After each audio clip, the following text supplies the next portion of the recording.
আসসালামু আলাইকুম। ওয়ালাইকুম আসসালাম। বাবা, ও ঈশান। হ্যাঁ, কি করো তুমি? এলএলবি-তে লাস্ট ইয়ারে আছি। স্টুডেন্ট। তোমার উদ্দেশ্যটা কিন্তু আমি বুঝতে পারছি। জি স্যার। তোমাদের মতো ছেলেরা কেন আমাদের মতো বিজনেসম্যানের মেয়েকে টার্গেট করে, কিসের লোভে, সেটা আমার খুব ভালো করে জানা আছে। বাবা, কি বলছো এসব?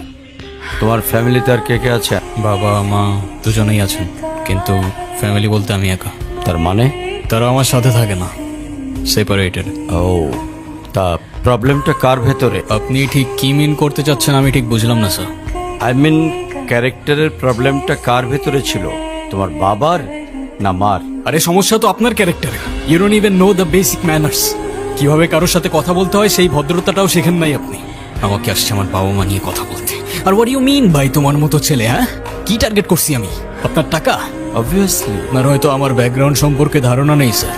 আপনাদের মতো সো কল্ড বিজনেসম্যান আমার বাবার অফিসের লাইন দিয়ে দাঁড়িয়ে থাকে। আমি এখানে আসছি শুধুমাত্র ওকে ভালোবাসি বলে, সেকেন্ড কোনো উদ্দেশ্য সমান। তুমি তো একটা বেয়াদব। তোমার ক্যারেক্টার সম্পর্কে আমি খুব ভালো করে জানি। তুমি রাস্তাঘাটে মাস্তানি করো, আর তুমি কি করে ভাবলে যে তোমার মতো একটা স্কাউন্ডারের হাতে আমার মেয়েকে তুলে দেব? আপনার মেয়েরে কে বলছে আমার হাতে তুলে দিতে? আমি বলছি। বাসায় ডেকে আনছেন অপমান করতে। আপনার বাবা মাই তো আপনাকে ভদ্রতাটা শেখাইতে পারে। আপনি আসছেন আমায় জাজ করতে। বেরিয়ে যাও, এই মুহূর্তে আমার বাড়ি থেকে বেরিয়ে যাও। Get out! আপনি যদি মনে করেন আপনি চিৎকার করে আমাকে দমায় রাখতে পারবেন, then I can make more noise. Ishan,